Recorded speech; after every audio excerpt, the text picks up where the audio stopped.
ವ್ಯಾಸಾಯ ಭವನಾಶಾಯ ಶ್ರೀಶಾಯ ಗುಣರಾಶಯೇ ಹೃದ್ಯಾಯ ಶುದ್ಧವಿದ್ಯಾಯ ಮಧ್ವಾಯ ಚ ನಮೋ ನಮಃ. ಧರ್ಮವಿಜ್ಞಾನವೈರಾಗ್ಯ ಪರಮೈಶ್ವರ್ಯಶಾಲಿನಃ ಆನಂದತೀರ್ಥಭಗವತ್ಪಾದಾನ್ ವಂದೇ ನಿರಂತರಂ.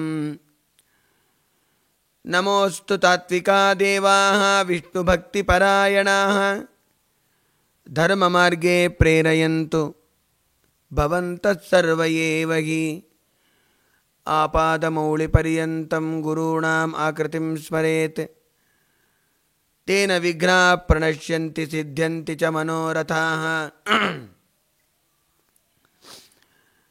ಸತ್ಯಾಭಿಘ್ನಕರಾಬ್ಜೋತ್ಥಾನ್ ಪಂಚಾಶದ್ವರ್ಷಪೂಜಕಾನ್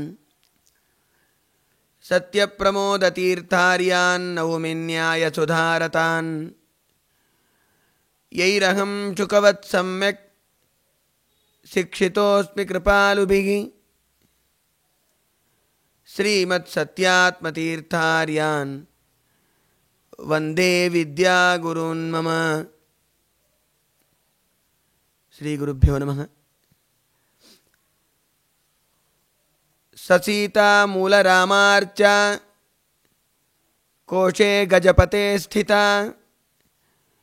ಯೇನ ನೀತಾ ನಮಸ್ತಸ್ಮೈ ಶ್ರೀಮನ್ಋಹರಿಭಿಕ್ಷವೇ. ಶ್ರೀ ಗುರುಭ್ಯೋ ನಮಃ.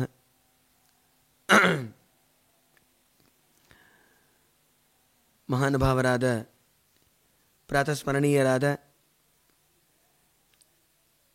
ಶ್ರೀಮನ್ಮಧ್ವಾಚಾರ್ಯರ ಸಾಕ್ಷಾತ್ ಶಿಷ್ಯರಾದ ನರಹರಿ ತೀರ್ಥರು ಅವರ ಆರಾಧನಾ ಮಧ್ಯಾರಾಧನಾ ಸಂದರ್ಭದಲ್ಲಿ ಜ್ಞಾನಿಗಳ ತಪಸ್ವಿಗಳಾದ ಅವರ ಚರಿತ್ರೆಯನ್ನು ಅವರ ಮಹಿಮೆಯನ್ನು ನಾವು ಕೊಂಡಾಡುವುದರಿಂದಲೇ ದೇವರು ಅತ್ಯಂತ ಪ್ರೀತನಾಗಿ ನಮಗೆ ಉತ್ತಮವಾದ ಜ್ಞಾನ ಭಕ್ತಿ ವೈರಾಗ್ಯ ಇವುಗಳನ್ನು ಕೊಟ್ಟು ನಮ್ಮನ್ನು ರಕ್ಷಣೆ ಮಾಡ್ತಾನೆ.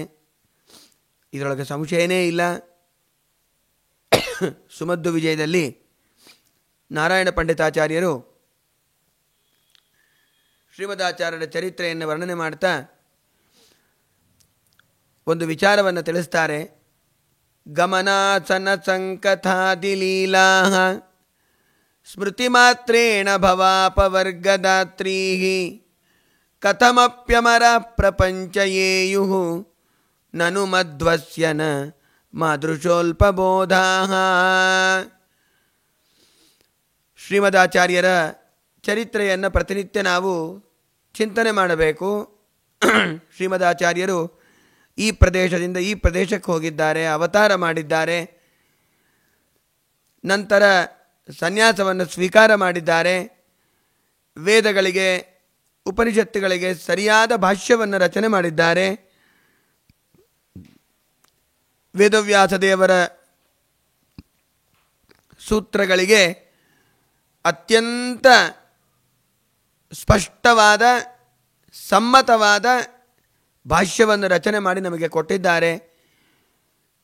ಅವರು ಪೂಜೆಯನ್ನು ಮಾಡಿದ್ದಾರೆ, ಗಂಗಾ ನದಿಯಲ್ಲಿ ಸ್ನಾನವನ್ನು ಮಾಡಿದ್ದಾರೆ, ಶ್ರೀಮದಾಚಾರ್ಯರು ಭಾಗವತ ಪ್ರವಚನವನ್ನು ಮಾಡಿದ್ದಾರೆ ಅಂತ ಅವರ ಚಿಕ್ಕ ವಯಸ್ಸಿನ ಬಾಲಲೀಲೆಗಳಿಂದ ಹಿಡಿದುಕೊಂಡು 16ನೇ ಸರ್ಗದವರೆಗೆ ನಾರಾಯಣ ಪಂಡಿತಾಚಾರ್ಯರು ಏನೇನು ಮಧ್ವಾಚಾರ್ಯರ ಲೀಲೆಗಳನ್ನ ವರ್ಣನೆ ಮಾಡಿದ್ದಾರೋ ಅವೆಲ್ಲವನ್ನು ಚಿಂತನೆ ಮಾಡಿದರೆ ಸಾಕು, ನಮಗೆ ಸಂಸಾರದ ಎಲ್ಲ ದುಃಖಗಳು ಪರಿಹಾರ ಆಗತ್ತೆ, ಎಷ್ಟೋ ಜನ್ಮಗಳು ನಮಗೆ ಕಳೆಯುತ್ತೆ ಅಂತ ನಾರಾಯಣ ಪಂಡಿತಾಚಾರ್ಯರು ಹೇಳ್ತಾರೆ. ಅಂದಮೇಲೆ ಅದೇ ಶ್ರೀಮದಾಚಾರ್ಯರ ಪೀಠದಲ್ಲಿ ಬಂದಿರತಕ್ಕ ಜ್ಞಾನಿಗಳಾದ ಮಹಾನುಭಾವರಾದ ಆ ನರಹರಿ ತೀರ್ಥರ ಚರಿತ್ರೆಯನ್ನು ಕೂಡ ಯಥಾಮತಿಯಾಗಿ ತಿಳಿಯಲಿಕ್ಕೆ ಪ್ರಯತ್ನ ಮಾಡೋಣ. ಶ್ರೀಮದಾಚಾರ್ಯರಿಗೆ 4 ಜನ ಪ್ರಧಾನವಾಗಿ ಸಾಕ್ಷಾತ್ ಶಿಷ್ಯರು. ಪದ್ಮನಾಭ ತೀರ್ಥರು, ನರಹರಿ ತೀರ್ಥರು, ಮಾಧವ ತೀರ್ಥರು ಹಾಗೂ ಅಕ್ಷೋಭ್ಯ ತೀರ್ಥರು ಅಂತ. ಇದು ಎಲ್ಲರಿಗೆ ವಿಜಿತವಾದ ವಿಷಯನೇ. ಎಲ್ಲರಿಗೂ ಕೂಡ ಸಾಕ್ಷಾತ್ತಾಗಿ ಆಶ್ರಮವನ್ನು ಕೊಟ್ಟವರು ಶ್ರೀಮದಾಚಾರ್ಯರೇ. ಆದರೆ ಪೀಠದಲ್ಲಿ ತಾರತಮ್ಯಕ್ಕನುಸಾರವಾಗಿ ಅವರ ಯೋಗ್ಯತೆಗೆ ಅನುಸಾರವಾಗಿ ಯಾರ ನಂತರ ಯಾರು ವೇದಾಂತ ಸಾಮ್ರಾಜ್ಯವನ್ನು ಪರಿಪಾಲನೆ ಮಾಡಬೇಕು ಅಂತಂಬುದನ್ನು ನಮಗೆ ತಿಳಿಸಿಕೊಟ್ಟವರು ಶ್ರೀಮದಾಚಾರ್ಯರು. ಆ ಶ್ರೀಮದಾಚಾರ್ಯರು ಅವರಿಗೆ ಅವತ್ತೇನೇ ಸೂಚನೆ ಮಾಡಿದ್ದಾರೆ. ಆ ಪ್ರಕಾರವಾಗಿ ಶ್ರೀಮದಾಚಾರ್ಯರ ನಂತರದಲ್ಲಿ ಪದ್ಮನಾಭ ತೀರ್ಥರು ವೇದಾಂತ ಸಾಮ್ರಾಜ್ಯವನ್ನು ಪರಿಪಾಲನೆ ಮಾಡಿ ಆ ಧರ್ಮ ಸಂಸ್ಥಾಪನೆಯನ್ನು ಮಾಡಿ ವ್ಯಾಖ್ಯಾನವನ್ನು ಬರೆದು ಎಲ್ಲ ಕಡೆ ದೇಶ ದಿಗ್ವಿಜಯವನ್ನು ಮಾಡಿದ್ದಾರೆ. ತದನಂತರದಲ್ಲಿ ನರಹರ ತೀರ್ಥರು, ಅವರ ನಂತರದಲ್ಲಿ ಮಾಧವ ತೀರ್ಥರು, ಅವರ ನಂತರದಲ್ಲಿ ಅಕ್ಷೋಭ್ಯ ತೀರ್ಥರು, ಹೀಗೆ ಶ್ರೀಮದಾಚಾರ್ಯರ ಸಾಕ್ಷಾತ್ ಶಿಷ್ಯರು ಕ್ರಮವಾಗಿ ಒಬ್ಬರ ನಂತರ ಒಬ್ಬರು ವೇದಾಂತ ಸಾಮ್ರಾಜ್ಯವನ್ನು ಪರಿಪಾಲನೆ ಮಾಡಿದ್ದಾರೆ ಅಂತಂಬುದನ್ನು ನಾವೆಲ್ಲ ತಿಳಿಯಬೇಕು. ನರಹರಿ ತೀರ್ಥರು ಅವರ ಪೂರ್ವಾಶ್ರಮದ ಹೆಸರು ಶ್ಯಾಮಶಾಸ್ತ್ರಿಗಳು ಅಂತ. ಆ ಶ್ಯಾಮಶಾಸ್ತ್ರಿಗಳು ಅವರ ತಂದೆ ನರಸಿಂಹಭಟ್ಟ ಶಾಸ್ತ್ರಿಗಳು ಅಂತ. ಇಬ್ಬರೂ ಕೂಡ ಸ್ಮಾರ್ಥ ಸಂಪ್ರದಾಯದವರು. ಚೆನ್ನಾಗಿ ಎಲ್ಲ ಶಾಸ್ತ್ರಗಳನ್ನು ವೇದಗಳನ್ನು ಅಧ್ಯಯನ ಮಾಡಿದವರು. ಚತುಶಾಸ್ತ್ರ ಪಾರಂಗತರು ಕೂಡ ಅವರಾಗಿದ್ದರು. ಅವರು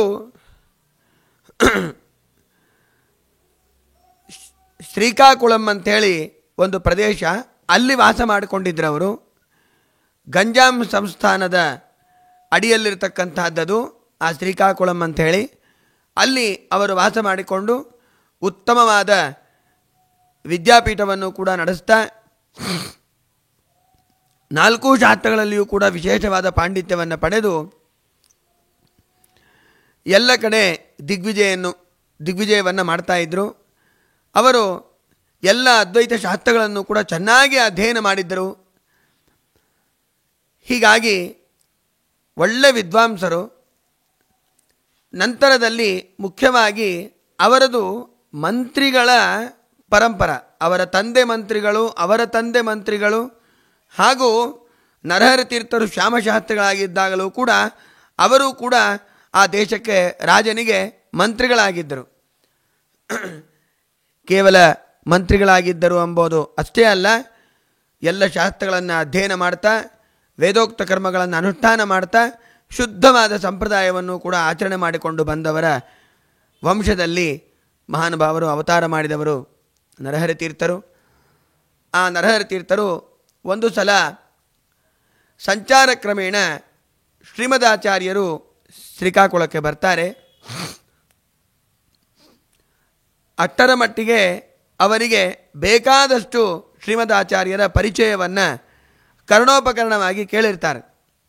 ಎಲ್ಲ ಕಡೆ ನಮ್ಮ ಶ್ರೀಮದಾಚಾರ್ಯರ ವಾಕ್ಯಾರ್ಥ ಶೈಲಿ, ಮಧ್ವಾಚಾರ್ಯರ ಪರಮತ ಖಂಡನ ಹಾಗೂ ಸ್ವಮತ ಸ್ಥಾಪನ, ಹರಿಸರ್ವೋತ್ತಮತ್ವ ವಾಯುಜೀವೋತ್ತಮತ್ವವನ್ನು ಪ್ರತಿಪಾದನೆ ಮಾಡುವ ಸಿದ್ಧಾಂತದ ಸ್ಥಾಪನೆ ಮಾಡುವುದರಲ್ಲಿ ದೇವರ ಆಜ್ಞೆಯಿಂದ ಅವತಾರ ಮಾಡಿ ಬಂದು ಮಧ್ವಾಚಾರ್ಯರು, ವಾಯುದೇವರೇ ಅವತಾರ ಮಾಡಿ ಬಂದು ಮಧ್ವಾಚಾರ್ಯರಾಗಿ ವೈಷ್ಣವ ಸಿದ್ಧಾಂತವನ್ನು ಪ್ರತಿಷ್ಠಾಪನೆ ಮಾಡಿದವರು ಅಂಥೇಳಿ ಎಲ್ಲ ಕಡೆ ಎಲ್ಲರ ಕಿವಿಯಿಂದ ಕೇಳಿ ಬರ್ತಾ ಇದ್ದದ್ದು ಕರ್ಣೋಪಕರಣವಾಗಿ. ಅದು ಇವರ ಕಿವಿಗೂ ಕೂಡ ಬಿದ್ದಿದೆ. ಹಾಗಾದರೆ ಇವರಲ್ಲಿ ನಾವು ವಾಕ್ಯಾರ್ಥವನ್ನು ಮಾಡಬೇಕು ಅಂಥೇಳಿ ನರಹರಿ ತೀರ್ಥರು ಕೂಡ ಬರ್ತಾರೆ. ಬಂದಾಗ ಶ್ರೀಮದಾಚಾರ್ಯರ ಅದ್ಭುತವಾದ ಆ ತೇಜಸ್ಸು, ಆ ವರ್ಚಸ್ಸು ಮತ್ತು ಆ ಅಂಗಸೌಷ್ಠವ, 32 ಲಕ್ಷಣಗಳು, ಅದ್ಭುತವಾದ ಮುಖದಲ್ಲಿ ಪ್ರಕಾಶ, ಸಾಕ್ಷಾತ್ತು ಋಜುಗಣಸ್ಥರ ಅವತಾರ ಅಲ್ಲವೇ ಅಂದಮೇಲೆ ಅವರಿಗೆ ಸಾಷ್ಟಾಂಗ ನಮಸ್ಕಾರವನ್ನು ಮಾಡಿದ್ದಾರೆ. ನಂತರದಲ್ಲಿ ಎಷ್ಟೋ ದಿವಸ ಅವರ ಜೊತೆ ವಾಕ್ಯಾರ್ಥವನ್ನು ಕೂಡ ಮಾಡಿ ನಂತರ ಶ್ರೀಮದಾಚಾರ್ಯರ ಶಿಷ್ಯರಾಗಿ ಅವರ ಶ್ರೀಮದಾಚಾರ್ಯರ ಸಿದ್ಧಾಂತವನ್ನು ಅನುಸರಿಸ್ತಾ ಮಧ್ವಶಾಸ್ತ್ರದ ಅನುಯಾಯಿಗಳಾಗಿ ಶ್ರೀಮದಾಚಾರ್ಯರ ಹತ್ರನೇ ಆಶ್ರಮವನ್ನು ಸ್ವೀಕಾರ ಮಾಡ್ತಾರೆ ನರಹರಿ ತೀರ್ಥರು. ಅವರ ಹತ್ರ ಅಧ್ಯಯನ ಮಾಡಿ ಅವರ ಶಿಷ್ಯರಾಗಿದ್ದಾಗಲೇ ಶ್ಯಾಮಶಾಸ್ತ್ರಿಗಳಿಗೆ ಚೆನ್ನಾಗಿ ಶ್ರೀಮದಾಚಾರ್ಯರ ಉಪದೇಶದಿಂದ ಒಳ್ಳೆ ಜ್ಞಾನ ಬಂದುಬಿಟ್ಟಿದೆ. ತದನಂತರದಲ್ಲಿ ಅವರಂದರು, ನಾನು ಸನ್ಯಾಸವನ್ನು ಸ್ವೀಕಾರ ಮಾಡ್ತೇನೆ ಅಂತ ನರಹರಿ ತೀರ್ಥರು ಶ್ಯಾಮಶಾಸ್ತ್ರಿಗಳು ಹೇಳ್ತಾರೆ. ಆವಾಗ ಶ್ರೀಮದಾಚಾರ್ಯ ಅಂತಾರೆ, ನಿಮಗೆ ಸನ್ಯಾಸಿಗಳಾಗುವ ಯೋಗ ಇನ್ನು ಬಹಳ ದೂರ ಇದೆ, ನೀವು ಮೊದಲು ರಾಜ್ಯವನ್ನು ಪರಿಪಾಲನೆ ಮಾಡಬೇಕು ಅಂತ ಹೇಳ್ತಾರೆ. ಒರಿಸ್ಸಾ ಪ್ರಾಂತದಲ್ಲಿ ರಾಜ್ಯವನ್ನು ಪರಿಪಾಲನೆ ಮಾಡುವ ದೊಡ್ಡದಾದ ಜವಾಬ್ದಾರಿ ನಿಮ್ಮದಿದೆ ಅಂತ ಹೇಳಿದಾಗ, ಇಲ್ಲ, ನಾನು ಸನ್ಯಾಸಾಶ್ರಮವನ್ನು ಸ್ವೀಕಾರ ಮಾಡ್ತೇನೆ, ನನಗೆ ಈ ರಾಜ್ಯದ ಗೋಜು ನನಗೆ ಬೇಡ ಅಂತ ಅವರು ಹೇಳ್ತಾರೆ.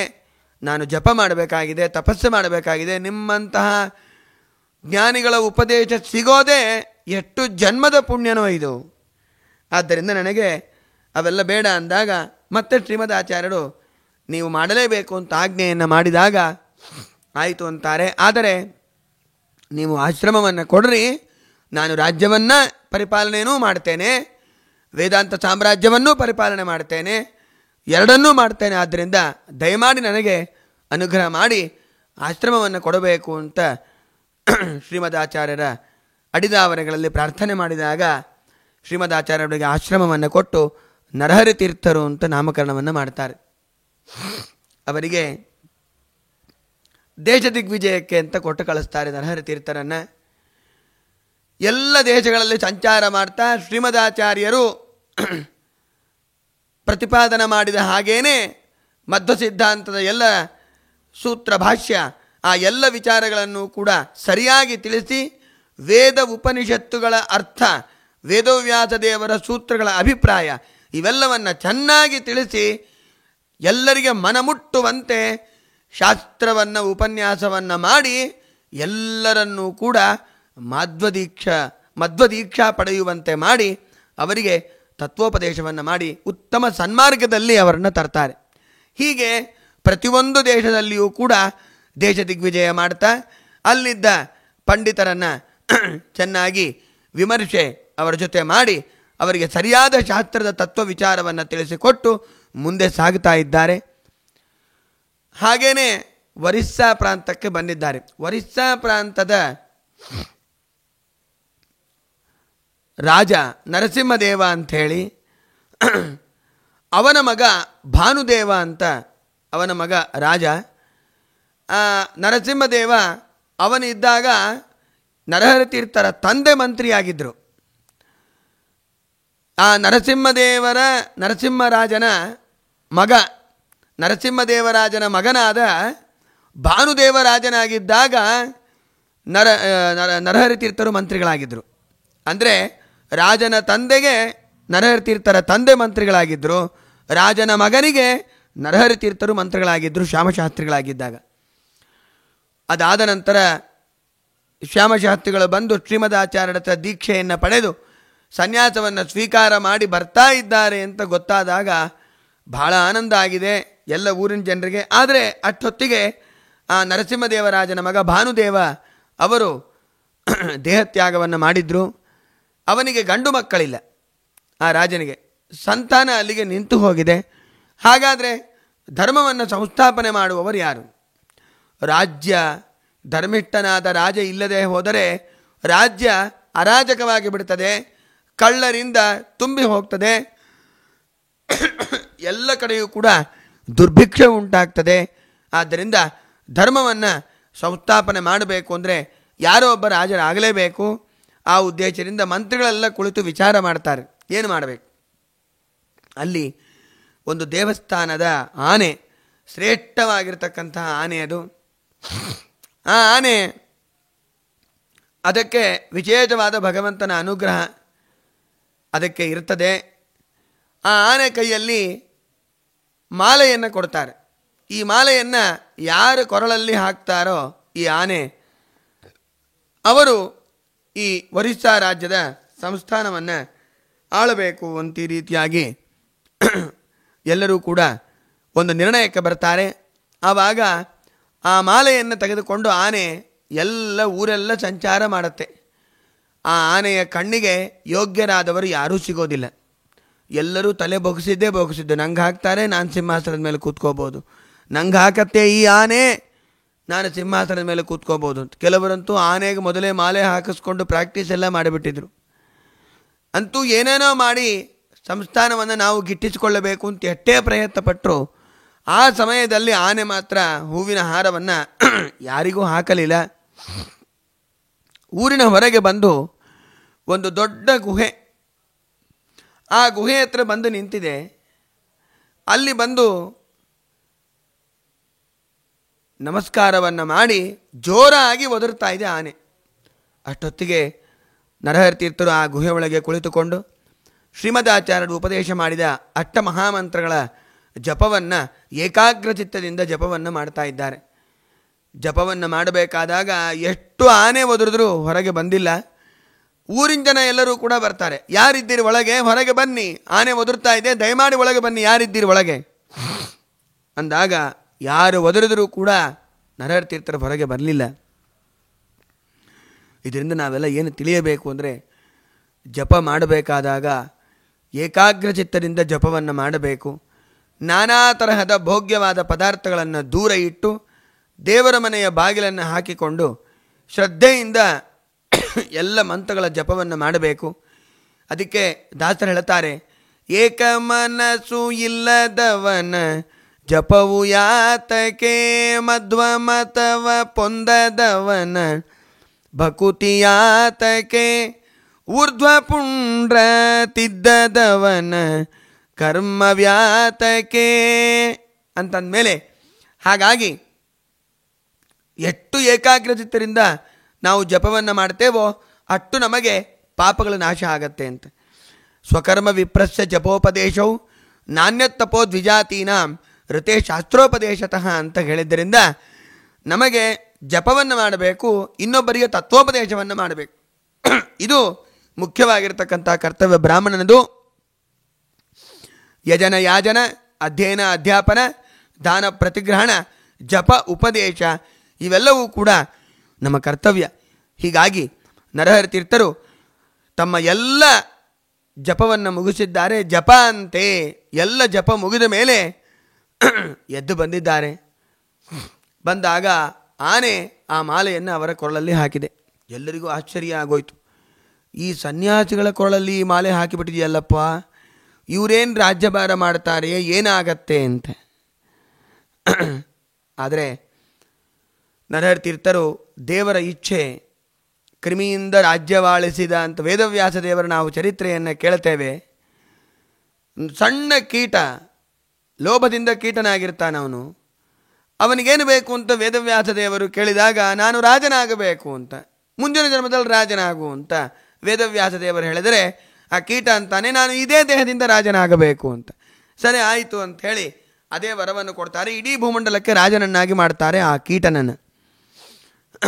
ಕೀಟನಿಗೆ ಪೀಠವನ್ನು ಕೊಟ್ಟ ವೇದವ್ಯಾಸ ದೇವರು, ಆ ವೇದವ್ಯಾಸ ದೇವರ ಪೀಠದಲ್ಲಿ ಬಂದಿರತಕ್ಕಂತಹ ಶ್ರೀಮದಾಚಾರ್ಯರು ಮಹಾನುಭಾವರು, ಆ ಮಧ್ವಾಚಾರ್ಯರ ಶಿಷ್ಯರಾದ ನರಹರಿ ತೀರ್ಥರ ಕೈ ರಾಜ್ಯಭಾರವನ್ನು ಮಾಡಿಸೋದು ಶ್ರೀಮದಾಚಾರ್ಯರಿಗೆ ಏನು ದೊಡ್ಡ ಕೆಲಸ ಅಲ್ಲ. ಯಾವಾಗ ಶ್ರೀಮದಾಚಾರ್ಯ ಅನುಗ್ರಹ ಮಾಡಿದರೋ ಆವಾಗ ರಾಜ್ಯ ಏನು, ಇಡೀ ಭೂಮಂಡಲವನ್ನೇ ಆಳುವ ಸಾಮರ್ಥ್ಯವನ್ನು ಪಡೆಯೋ ಯೋಗ್ಯತಾ ದೇವರು ನಮಗೆ ಕೊಡ್ತಾನೆ. ಅಂದಮೇಲೆ ಅಂಥ ಶ್ರೀಮದಾಚಾರ್ಯ ಅನುಗ್ರಹವನ್ನು ಪಡೆದ ನರಹರಿ ತೀರ್ಥರು, ಇದೆಲ್ಲ ದೇವರ ಇಚ್ಛೆ, ಗುರುಗಳ ಇಚ್ಛೆ, ಅವರ ಸೇವಾ. ಹೇಗೆ ನಾವು ಶಾಸ್ತ್ರಗಳನ್ನು ರಕ್ಷಣೆ ಮಾಡ್ತೇವೋ ಹಾಗೆ ಭೂಮಿಯನ್ನು ಕೂಡ ರಕ್ಷಣೆ ಮಾಡೋದು ನಮ್ಮ ಕರ್ತವ್ಯ ಅಂಥೇಳಿ ಆ ಗುರುಗಳ ಆಜ್ಞಾವನ್ನು ಶಿರೋರತ್ನವಂತೆ ಅದನ್ನು ಸ್ವೀಕಾರ ಮಾಡಿ, ದೇವರೇ ನನಗೆ ಈ ಅನುಗ್ರಹವನ್ನು ಮಾಡಿದ್ದಾನೆ ಅಂತ ಬಂದು ಸಿಂಹಾಸನದ ಮೇಲೆ ಕೂತಿದ್ದಾರೆ. ಎಷ್ಟು ದಾನ ಮಾಡ್ತಾರೆ, ಊರಿಗೆಲ್ಲ ಎಷ್ಟು ವ್ಯವಸ್ಥೆ ಮಾಡ್ತಾರೆ. ದೀಪಗಳು, ಮಾರ್ಗಗಳು, ನಾನಾ ಥರದ ತಟಾಕಗಳು ಮತ್ತು ಕುಡಿಯುವ ನೀರಿನ ವ್ಯವಸ್ಥೆಗಳನ್ನು ರಾಜನಾದವನು ಏನೇನು ಅದ್ಭುತವಾದ ಪ್ರಜೆಗಳಿಗೆ ಅನುಕೂಲಗಳನ್ನು ಮಾಡಬೇಕೋ ಅವೆಲ್ಲವನ್ನೂ ಕೂಡ ನರಹರಿ ತೀರ್ಥರು ಒಂದು ಕೈಯಲ್ಲಿ ಪಾಠವನ್ನು ಹೇಳ್ತಾ ಪುಸ್ತಕವನ್ನು ಕೈಯಲ್ಲಿ ಇಟ್ಟುಕೊಂಡು ಇನ್ನೊಂದು ಕೈಯಲ್ಲಿ ಖಡ್ಗವನ್ನು ಹಿಡಿದುಕೊಂಡು ಧರ್ಮವನ್ನು ಸಂಸ್ಥಾಪನೆ ಮಾಡ್ತಾ ಇದ್ರು ನರಹರಿ ತೀರ್ಥರು ಅಂತ ನಾವೆಲ್ಲ ಕೇಳ್ತೇವೆ. ಅದನ್ನು ಇವತ್ತಿಗೂ ಕೂಡ ಅಲ್ಲಿ ಶಿಲಾಫಲಕದಲ್ಲಿ ಬರೆದಿದ್ದಾರೆ ನಮಗೆ. ಆ ಗುಡಿಯಲ್ಲಿ ಒರಿಸ್ಸಾ ಆ ಪ್ರಾಂತ್ಯದಲ್ಲಿ ಹಾಗೂ ಶ್ರೀಕಾಕುಳಂನಲ್ಲಿ ಮತ್ತು ನಾವು ಶಿಲಾಫಲಕದಲ್ಲಿ ಪ್ರತ್ಯಕ್ಷವಾಗಿ ನಾವು ನೋಡಬಹುದು ಆ ನರಹರಿ ತೀರ್ಥರ ಮಹಿಮೆಯನ್ನು ಅಷ್ಟು ಚೆನ್ನಾಗಿ ಬರೆದಿದ್ದಾರೆ. ರಾಜ್ಯವನ್ನು ಪರಿಪಾಲನೆ ಮಾಡಿದ್ದಾರೆ, ಬೇಕಾದಷ್ಟು ದಾನವನ್ನು ಮಾಡಿದ್ದಾರೆ. ಸಾಕ್ಷಾತ್ತು ನರಸಿಂಹದೇವರೇ ಅವತಾರ ಮಾಡಿ ಬಂದು ಇಳಿದಿರತಕ್ಕಂತಹ ಸಿಂಹಾಚಲ, ಆ ಸಿಂಹಾಚಲಕ್ಕೆ ಬೇಕಾದಷ್ಟು ನಾಣ್ಯಗಳನ್ನು ಬಂಗಾರಗಳನ್ನು ಕೊಟ್ಟು ಅವೆಲ್ಲವನ್ನು ಕೂಡ ಆ ಗುಡಿಯನ್ನು ಜೀರ್ಣೋದ್ಧಾರ ಮಾಡಿ ಹೀಗೆ ನರಹರಿ ತೀರ್ಥರು ಆ ಸಿಂಹಾಚಲದಲ್ಲಿ ವಿಶೇಷ ನರಸಿಂಹದೇವರ ಪೂಜೆಗೆ ವ್ಯವಸ್ಥೆಯನ್ನು ಕೂಡ ಮಾಡಿದ್ದಾರೆ. ಹಾಗೂ ಆ ನರಸಿಂಹದೇವರ ಪೂಜೆ ಶಾಶ್ವತವಾಗಿ ಚೆನ್ನಾಗಿ ಮುಂದೆ ನಡೆಯಬೇಕು ಅಂಥೇಳಿ ಜಹಗೀರನ್ನು ಕೂಡ ಆ ನರಹರಿ ತೀರ್ಥರು ಕೊಡ್ತಾರೆ. ಮುಂದೆ ನರಹರಿ ತೀರ್ಥರು ಅದೇ ರೀತಿಯಾಗಿ ಎಲ್ಲ ಏನೇನು ಹತ್ತಿರದಲ್ಲಿ ಒರಿಸ್ಸಾ ಹತ್ತಿರ ದೇವಾಲಯಗಳಿತ್ತೋ ಅವೆಲ್ಲವನ್ನು ಆ ರಾಜ್ಯದ ಸಂಸ್ಥಾನಕ್ಕೆ ಒಳಪಟ್ಟ ಯಾವ ಯಾವ ದೇವಸ್ಥಾನಗಳಿದೆಯೋ ಅವೆಲ್ಲವ ಜೀರ್ಣೋದ್ಧಾರಗಳನ್ನು ಮಾಡಿ ಅಲ್ಲಿ ಪೂಜಾ ಮಾಡುವವರಿಗೆ ಹಾಗೂ ಕೈಂಕರ್ಯ ಮಾಡುವವರಿಗೆ ಬೇಕಾದಷ್ಟು ವ್ಯವಸ್ಥೆಯನ್ನು, ಸಂಪತ್ತನ್ನು ಮತ್ತು ಅವರಿಗೆ ಭೂಮಿಗಳನ್ನು ದಾನವನ್ನು ಮಾಡಿ ಆ ಪೂಜೆಗಳು ನಿತ್ಯವಾಗಿ ಚೆನ್ನಾಗಿ ದೇವರಿಗೆ ನಡೆಯಲಿ ಎಂಬ ಉದ್ದೇಶದಿಂದ ಅವರು ಮಾಡಿದ್ದಾರೆ ಅಂತ ಹೇಳ್ತಾರೆ. ಇನ್ನೊಂದು ನಾವು ಈ ಕೇಳುತ್ತೇವೆ, ಅಲ್ಲೇ ವಿಶೇಷವಾಗಿ ನಮಗೆ ಬರೆದಿಟ್ಟಿದ ಶಿಲಾಫಲಕಗಳಲ್ಲಿ ನಮಗೆ ಕಂಡು ಬರ್ತದೆ. ನರಹರಿ ತೀರ್ಥರು ರಾಜ್ಯಭಾರವನ್ನು ಮಾಡಬೇಕಾದಾಗ ಆ ಒರಿಸ್ಸಾ ಪ್ರಾಂತದ ಎಲ್ಲ ಪ್ರದೇಶಗಳಲ್ಲಿ ಒಳ್ಳೆ ಸುಭಿಕ್ಷೆಯಂತೆ ಬೇಕಾದಷ್ಟು ಧಾನ್ಯ ಬೆಳೀತಾ ಇತ್ತು ಅಂತ ಹೇಳ್ತಾರೆ. ರಾಜ್ಞಿ ಧರ್ಮಿಣಿ ಧರ್ಮಿಷ್ಠಾ ಪಾಪೇ ಪಾಪರತಾ ಸದಾ ರಾಜಾನಮನುವರ್ತಂತೆ ಯಥಾ ರಾಜ ತಥಾ ಪ್ರಜಾ ಅಂತ. ರಾಜ ಧರ್ಮಿಷ್ಠನಾಗಿದ್ದರೆ ಪ್ರಜೆಗಳೆಲ್ಲರೂ ಕೂಡ ಧರ್ಮದ ಹಾದಿಯಲ್ಲಿರ್ತಾರೆ, ಎಲ್ಲರೂ ಕೂಡ ಧರ್ಮವನ್ನು ಆಚರಣೆ ಮಾಡಿಕೊಂಡಿರ್ತಾರೆ, ಭೂಮಿ ಸಸ್ಯಶ್ಯಾಮಲವಾಗಿರುತ್ತೆ ಅಂತಂಬೋದನ್ನು ನಾವು ನರಹರಿ ತೀರ್ಥರು ರಾಜ್ಯಭಾರ ಮಾಡುವ ಆ ಒಂದು ಉತ್ತಮವಾದ ದಿನಗಳಲ್ಲಿ ನಾವೆಲ್ಲ ಕಾಣುತ್ತೇವೆ. ಅಷ್ಟು ಸುಂದರವಾಗಿ ರಾಜ್ಯವನ್ನು ಪರಿಪಾಲನೆ ಮಾಡಿ ಒಳ್ಳೆ ಸುಭಿಕ್ಷೆಯಿಂದ ಇತ್ತು ಅಂತ ಹೇಳ್ತಾರೆ. ಶ್ರೀಕಾಕುಳಂನಲ್ಲೂ ಕೂಡ ಬಂದು ಹೀಗೆ ಅಲ್ಲಿಯೂ ಕೂಡ ವಿಶೇಷವಾಗಿ ದೇವರ ಕೈಂಕರ್ಯವನ್ನು ಕೂಡ ಮಾಡ್ತಾ ಇದ್ದಾರೆ. ಕೂರ್ಮರೂಪಿಯಾಗಿರ್ತಕ್ಕಂತಹ ಭಗವಂತನ ಸೇವೆಯನ್ನು ಕೂಡ ಮಾಡಿದ್ದಾರೆ ನರಹರಿ ತೀರ್ಥರು. ಅದಾದ ನಂತರ ಬೇಕಾದಷ್ಟು ಪ್ರಾಣದೇವರ ಹಾಗೂ ನರಸಿಂಹದೇವರ ಪ್ರತಿಷ್ಠಾಪನೆಗಳನ್ನು ಕೂಡ ನರಹರಿ ತೀರ್ಥರು ಮಾಡಿದ್ದಾರೆ ಎಂಬುದನ್ನು ನಾವು ಅವರ ಚರಿತ್ರೆಯಲ್ಲಿ ಕೇಳುತ್ತೇವೆ. ಹೀಗೆ ನೂರಾರು ಜನ ಶಿಷ್ಯರು ಅಲ್ಲಿದ್ದ ಎಲ್ಲರಿಗೂ ಕೂಡ ಚೆನ್ನಾಗಿ ಶಾಸ್ತ್ರವನ್ನು ಉಪದೇಶ ಮಾಡಿ ಅವರಿಗೆ ನಾವು ಯಾವ ಸಂಪ್ರದಾಯದಲ್ಲಿ ಬಂದಿದ್ದೇವೆ ಎಂಬುದೇ ಅವರಿಗೆ ಗೊತ್ತಿರಲಿಲ್ಲ. ಅವರೆಲ್ಲರಿಗೂ ಕೂಡ ಆ ರಾಜರಿಗೆ, ರಾಜನ ಭೃತ್ಯರಿಗೆ, ಮುಂದೆ ಮುಂದೆ ಬೇರೆ ಬೇರೆ ದೇಶದ ಎಲ್ಲ ರಾಜರು ಕೂಡ ಬಂದು ನರಹರಿ ತೀರ್ಥರ ಪಾದಕ್ಕೆ ಸಾಷ್ಟಾಂಗ ನಮಸ್ಕಾರವನ್ನು ಮಾಡಿ ಕಾಣಿಕೆಗಳನ್ನು ಕೊಡ್ತಾ ಇದ್ರಂತೆ. ನರಹರಿ ತೀರ್ಥರಂತಾರೆ, ನೀವೆಲ್ಲ ಕಾಣಿಕೆಗಳನ್ನು ನನಗೆ ಕೊಟ್ಟು ಉಪಯೋಗ ಇಲ್ಲ, ಕೊಡ್ರಿ ಬೇಡ ಅಂದಿಲ್ಲ, ಆದರೆ ನಿಮ್ಮ ರಾಜ್ಯದಲ್ಲಿ ಪ್ರಜೆಗಳನ್ನು ಚೆನ್ನಾಗಿ ನೋಡಿಕೊಳ್ಳ್ರಿ, ಅದೇ ನನಗೆ ಕಾಣಿಕೆ ಅಂತಂದ್ರಂತೆ. ಧರ್ಮವನ್ನು ಸರಿಯಾಗಿ ಸಂಸ್ಥಾಪನೆ ಮಾಡಿರಿ, ದೇವಸ್ಥಾನಗಳಲ್ಲಿ ಪೂಜೆಗಳು ಚೆನ್ನಾಗಿ ನಡೆಯುವಂತೆ ಮಾಡಿರಿ, ಎಲ್ಲ ಪ್ರಜೆಗಳು ಸುಖವಾಗಿರುವಂತೆ ನೋಡಿಕೊಳ್ಳ್ರಿ, ಅದೇ ನನಗೆ ನಿಜವಾದ ಕಾಣಿಕೆ ಅಂತ ನರಹರಿ ತೀರ್ಥರು ಹೇಳಿ ಆ ಎಲ್ಲ ರಾಜರಿಗೂ ಕೂಡ ಶಾಸನೆಯನ್ನು ಮಾಡಿದ್ದಾರಂತೆ. ಆ ರಾಜರು ಕೂಡ ವಿಶೇಷವಾಗಿ ನರಹರಿ ತೀರ್ಥನಿಗೆ ಕಾಣಿಕೆಗಳನ್ನು ತಂದು ಸಮರ್ಪಣೆ ಮಾಡಿದಾಗ ಅವೆಲ್ಲವನ್ನು ಕೂಡ ರಾಜ್ಯದ ಬೊಕ್ಕಸಕ್ಕೆ ತುಂಬಿಸಿ ಬೇಕಾದಷ್ಟು ಪ್ರಜೆಗಳಿಗೆ ಒಳಿತನ್ನು ಮಾಡಿದ್ದಾರೆ ಅಂತ ಇವತ್ತಿಗೂ ಕೂಡ ನಾವು ಅಲ್ಲಿ ನೋಡ್ತೇವೆ, ಕೇಳ್ತೇವೆ ಅಲ್ಲಿ ಹೋದಾಗ. ಅದಾದ ನಂತರ ನರಹರಿ ತೀರ್ಥರು ಎಷ್ಟೋ ಹಾಡುಗಳನ್ನು ಕೂಡ ಮಾಡಿಕೊಟ್ಟಿದ್ದಾರೆ. ಆ ಒರಿಸ್ಸಾ ಭಾಷೆಯಲ್ಲಿ ಹಗಲು ರಾತ್ರಿ ಅವರಿಗೆ ಒಳ್ಳೆ ಮಾಧ್ವ ದೀಕ್ಷೆಯನ್ನು ಕೊಟ್ಟು ಉತ್ತಮವಾದ ಜ್ಞಾನಭಕ್ತಿ ವೈರಾಗ್ಯಗಳನ್ನು ಬರುವಂತೆ ಮಾಡಿ ಮೋಕ್ಷಾದಿ ಪುರುಷಾರ್ಥಗಳನ್ನು ಹೊಂದಬೇಕು ಅಂತ ಪ್ರಾಮಾಣಿಕವಾಗಿ ಅವರ ಭಾಷೆಯಲ್ಲಿಯೇ ಹಾಡುಗಳನ್ನು ಬರೆದು ಅವರಿಗೆ ಎಷ್ಟೋ ವಿಚಾರಗಳನ್ನು ಕೂಡ ತಿಳಿಸಿಕೊಟ್ಟು ಗ್ರಂಥಗಳನ್ನು ಕೂಡ ಅವರ ಭಾಷೆಯಲ್ಲೇ ರಚನೆ ಮಾಡಿಕೊಟ್ಟಿದ್ದಾರೆ ಮಹಾನುಭಾವರು. ಇವತ್ತಿಗೂ ಕೂಡ ಅವರು ಆ ನರಹರಿ ತೀರ್ಥರು ಮಾಡಿದ ಹಾಡುಗಳನ್ನೇ ಹಾಡ್ತಾ ದೇವರ ಪೂಜೆಯನ್ನು ಮಾಡ್ತಾರೆ. ಅವ್ರಿಗೆ ಗೊತ್ತಿಲ್ಲ ನರಹರಿ ತೀರ್ಥರು ಮಾಡಿದ್ದಾರೆ ಅಂತೇಳಿ ಅವ್ರಿಗೆ ಗೊತ್ತಿಲ್ಲ. ಸಂಪ್ರದಾಯವನ್ನು ಕೂಡ ಹಾಕಿಕೊಟ್ಟವರು ನರಹರಿ ತೀರ್ಥರು ಮಹಾನುಭಾವರು. ಅಂತಹ ತಪಸ್ವಿಗಳು, ಅವರ ಪರಂಪರೆಯಲ್ಲಿ ಬಂದಿರತಕ್ಕಂತಹ ಆ ಗುರುಗಳ ಆಶ್ರಯವನ್ನು ಪಡೆದ ನಾವೇ ಧನ್ಯರು ಅಂತ ಇವತ್ತೆಲ್ಲ ನಾವು ಗರ್ಜನೆ ಮಾಡ್ತಾ ಆನಂದದಿಂದ ನರ್ತನೆ ಮಾಡಿ ಹೇಳಿಕೊಳ್ತಕ್ಕಂಥ ವಿಷಯ ಇದು.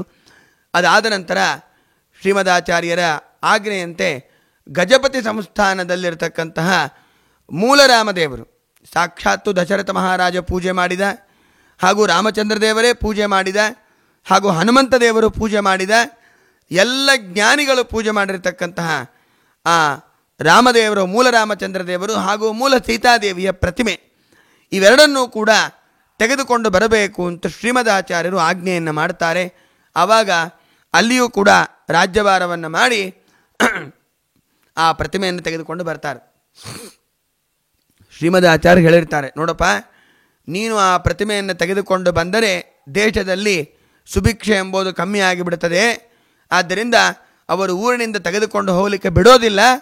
ನಿನ್ನನ್ನು ಹಿಂಬಾಲಿಸಿ ಸೈನಿಕರೆಲ್ಲ ಬರ್ತಾರೆ.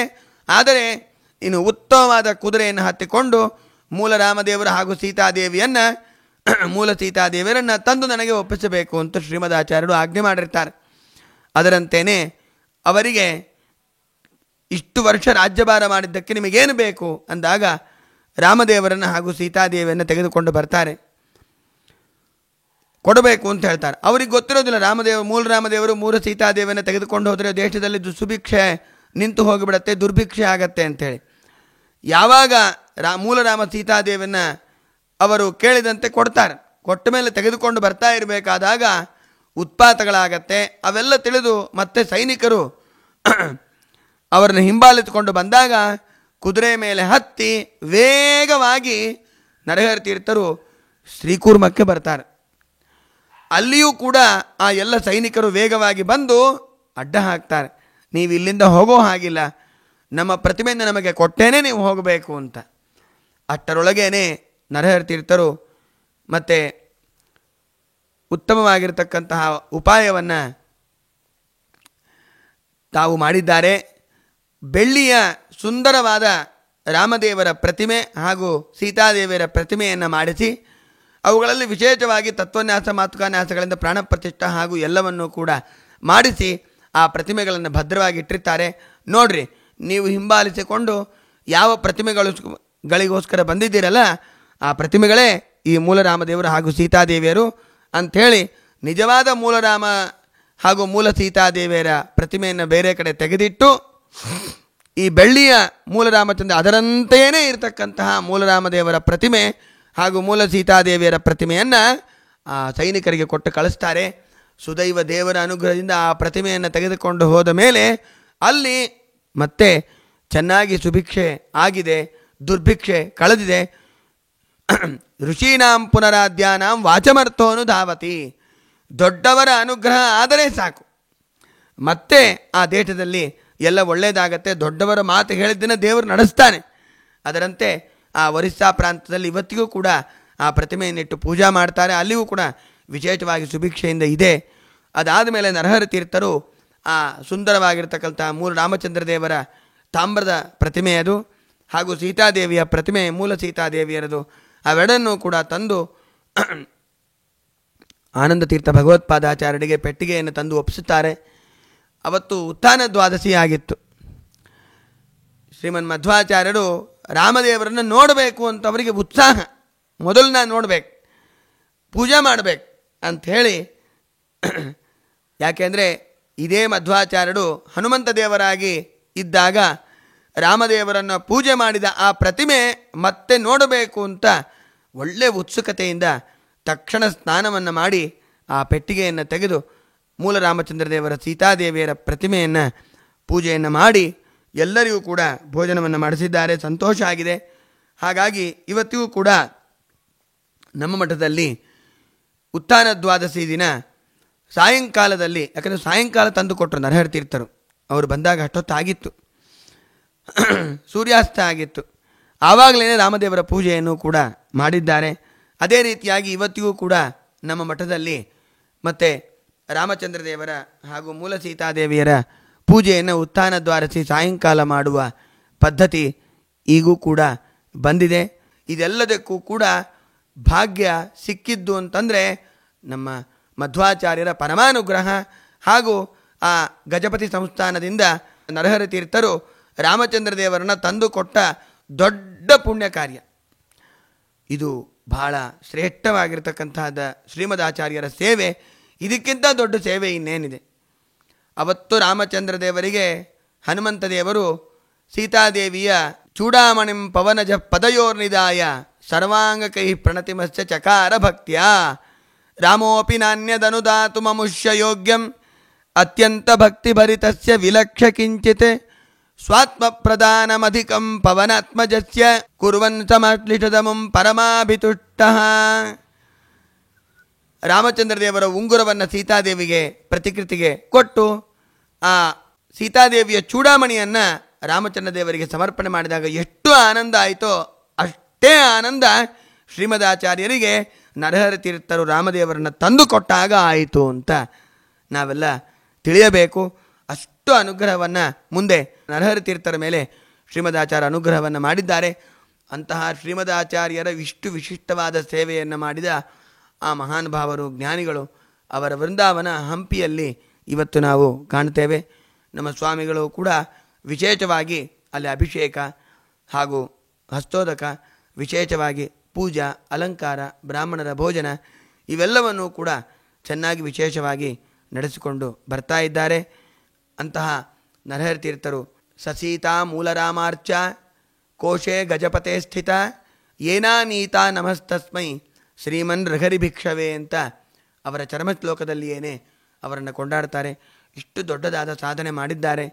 ಎಷ್ಟು ರಾಜರನ್ನು ಶಾಸನೆ ಮಾಡಿ ಅವರಿಗೆ ಉತ್ತಮ ಧರ್ಮೋಪದೇಶವನ್ನು ಮಾಡಿ ಧರ್ಮದ ಮಾರ್ಗದಲ್ಲಿ ನಡೆಸಿ ಅವರೆಲ್ಲರಿಗೂ ಕೂಡ ಶ್ರೀಮದಾಚಾರ್ಯರ ಶಾಸ್ತ್ರವನ್ನು ಉಪದೇಶ ಮಾಡಿದ ಆ ನರಹರಿ ತೀರ್ಥರು ನಮಗೂ ಕೂಡ ಉತ್ತಮವಾಗಿರ್ತಕ್ಕಂತಹ ಶಾಸ್ತ್ರವನ್ನು ಉಪದೇಶ ಮಾಡಿ ತತ್ವೋಪದೇಶವನ್ನು ಗುರುಗಳ ಮುಖಾಂತರ ಮಾಡಿಸಿ ಉತ್ತಮವಾದ ಮಾರ್ಗದಲ್ಲಿ ನಡೆಯುವಂತೆ ನಮಗೂ ಅನುಗ್ರಹವನ್ನು ಮಾಡಲಿ ಎಂದು ಪ್ರಾರ್ಥನೆ ಮಾಡ್ತಾ ನರಹರಿ ತೀರ್ಥರ ಅಂತರ್ಯಾಮಿಯಾದ ಅಸ್ಮದ್ ಗುರುವಂತರ್ಗತ ನರಹರಿ ತೀರ್ಥ ಗುರುವಂತರ್ಗತ ಭಾರತೀರಮಣ ಮುಖ್ಯಪ್ರಾಣ ಅಂತರ್ಗತ ಶ್ರೀ ಮೂರರಾಮಚಂದ್ರ ದೇವರ ಪಾದಾರವಿಂದಗಳಲ್ಲಿ ಈ ಉಪನ್ಯಾಸದ ವಾಕ್ಕುಸುಮಗಳನ್ನು ಗುರುಗಳ ಮುಖಾಂತರ ಅರ್ಪಣೆ ಮಾಡ್ತಾ ಇದ್ದೇನೆ.